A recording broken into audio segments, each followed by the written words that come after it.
I kept the old music room key on my car ring, a dumb souvenir from the year I thought I'd teach, until the night the emergency alert lit my phone and the rain-smeared streetlights pulled me toward campus instead of home.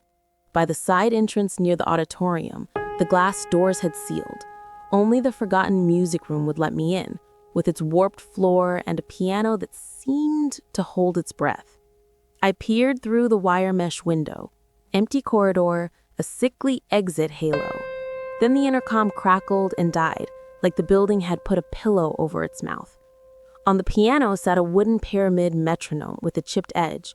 It began to swing on its own, tick left, tick right, until I reached out and stilled it, and the silence pressed close.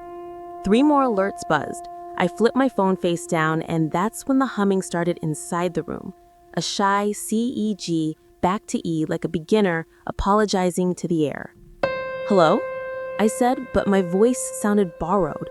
Behind the stacked risers, a stand scraped an inch, and a damp patch underfoot became a drying bare footprint, with the larger one correcting it. My phone lit itself, not an alert, a voicemail. Transcription from an unknown number, 4 words that knew me too well. "Don't lock the door." The intercom repeated those words in my younger voice, breathless from another year, and the metronome started again as the cabinet answered with 3 neat taps. I shouldn't have been on campus at all.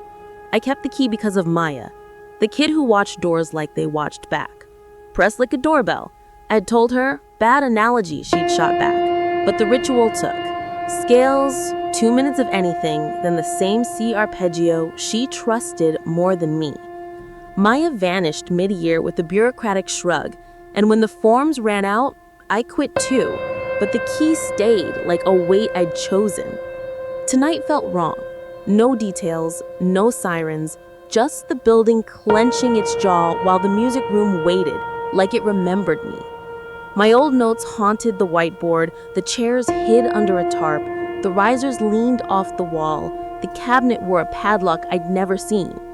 2 years ago in a drill, Maya whispered, "Please don't lock it," knuckles white. I bolted anyway, and I never asked her why. I tested the cabinet, and 3 neat taps kissed back. 1, 3, 5. The size of fingernails, the size of a child.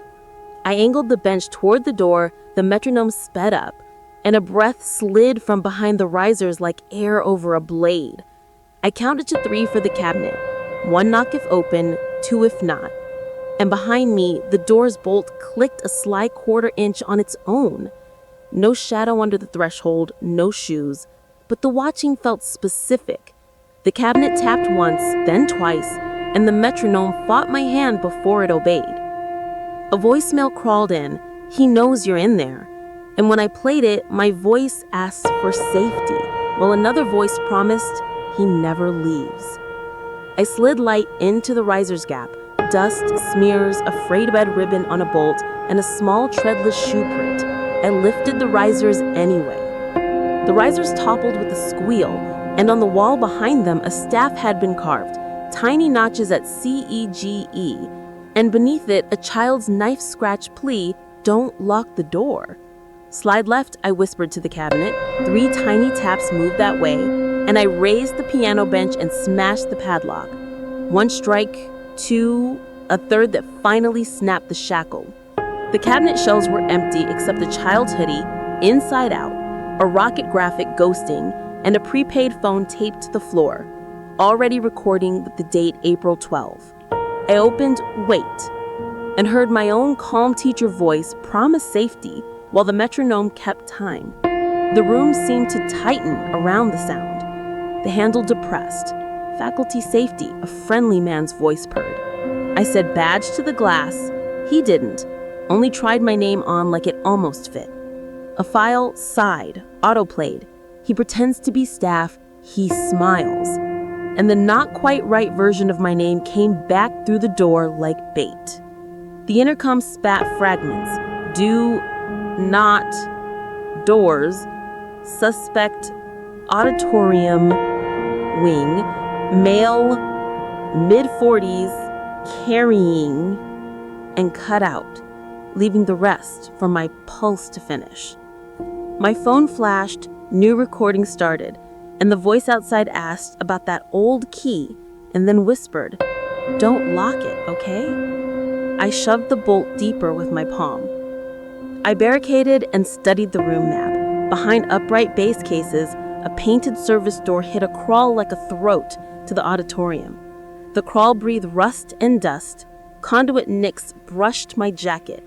A dead-end vent had been sealed with security screws, so I backed out the long way, lungs sandy. Back in the room, I wrote times and names on the whiteboard, crushed rosin into a folder, pocketed valve oil, and left a folded program with my number and a quiet, "I'm sorry." The vent above the cabinet trembled. A white button rolled out and rang once. My phone lit with a live text from an unknown, "He's above you." I drove low C into the room.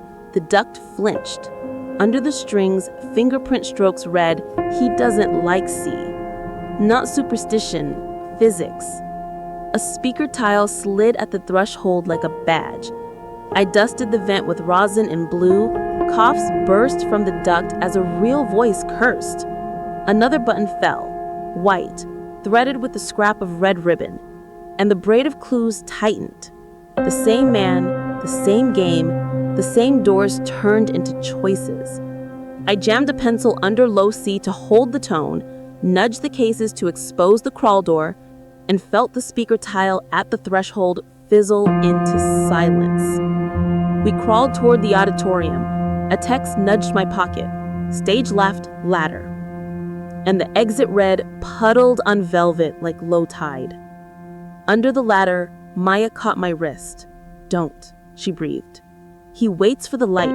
He's already on the stage." We went for the fire curtain. I eased the line and pulled. The red weight fell. He lunged. Velvet landed like weather and sealed him on the wrong side. I hit the exit bar. Alarm screamed. Police flooded the halls.